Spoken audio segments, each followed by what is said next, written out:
मुख्यमंत्री के आर्टिकल पढ़ने के बाद अब हम पढ़ेंगे राजस्थान के वो मुख्यमंत्री जिनके बारे में कुछ रोचक तथ्य है जो कई बार हमारे एग्जाम में स्टेटमेंट के तौर पे या घुमा फिरा के थे। इससे पहले जितने 5 शॉर्ट्स थे जिनमें हमने मुख्यमंत्री के शपथ, उनकी योग्यता, उनके कार्यकाल, जितनी भी चीज़ें थी वो पढ़ी थी। तो मुख्यमंत्री के आर्टिकल थे 164(1) क्लोज 1 से लगा के 164(1) क्लोज नंबर 5। तो आज हम देखते हैं राजस्थान के मुख्यमंत्री। तो देखो, राजस्थान के पहले मुख्यमंत्री थे हीरालाल शास्त्री। इनके बारे में बहुत सारी चीज़ें।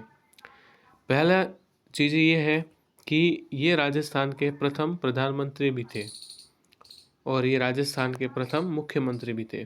पहली बात, राजस्थान के प्रथम प्रधानमंत्री पूछे तो हीरालाल शास्त्री थे। राजस्थान के प्रथम मुख्यमंत्री पूछे तो भी हीरालाल शास्त्री है।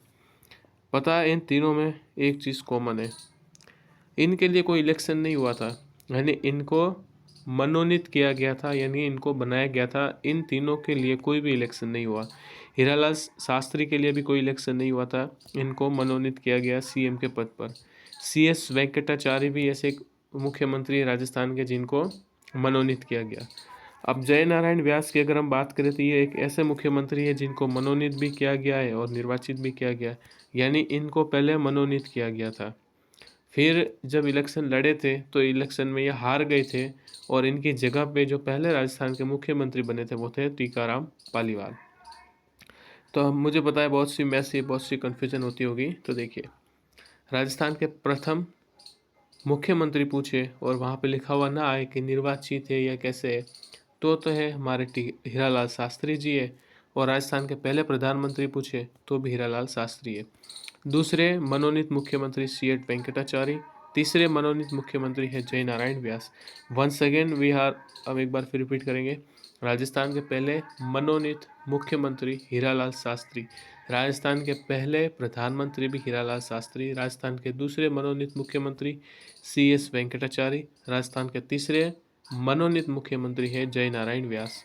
ये तीन राजस्थान के मनोनीत मुख्यमंत्री हैं, यानी जिनके लिए इलेक्शन नहीं हुआ उनको वो पद दिया गया है। अब हम बात करें निर्वाचित की, यानी कि इलेक्शन की। तो देखिए, राजस्थान के पहले मुख्यमंत्री है वो है टीकाराम पालीवाल, जिन जो निर्वाचित हुए थे, यानी जब इलेक्शन हुआ था इलेक्शन में वो जीत कर आए थे बाहर।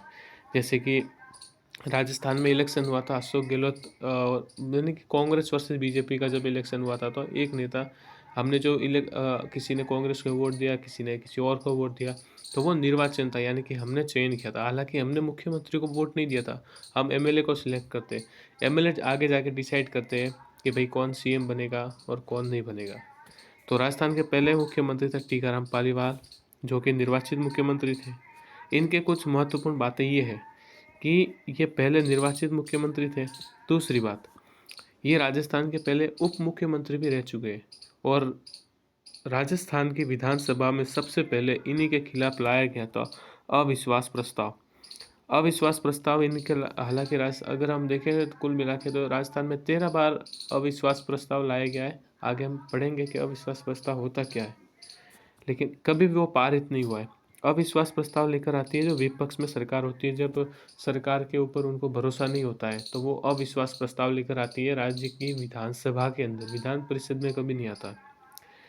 तो फिर से देखिए, राजस्थान के पहले निर्वाचित मुख्यमंत्री है टीकाराम पालीवाल। राजस्थान के पहले उप मुख्यमंत्री भी रह चुके हैं और इनके लिए सबसे पहले अविश्वास प्रस्ताव भी लाया गया था और ये मंत्री परिषद के सदस्य नहीं थे। जब हमने आर्टिकल पढ़ा था तो मंत्री परिषद के बारे में भी हमने पढ़ा था। मंत्री परिषद में 3 प्रकार के मंत्री आते हैं, कैबिनेट मंत्री, उप मंत्री और राज्य मंत्री। इन तीनों को मिला के मंत्री परिषद कहते हैं। और जब इसका आकार, यानी कि इसके आकार को निश्चित करने के लिए एक आर्टिकल जोड़ा गया था, वो था 164(1) का क्लॉज नंबर के।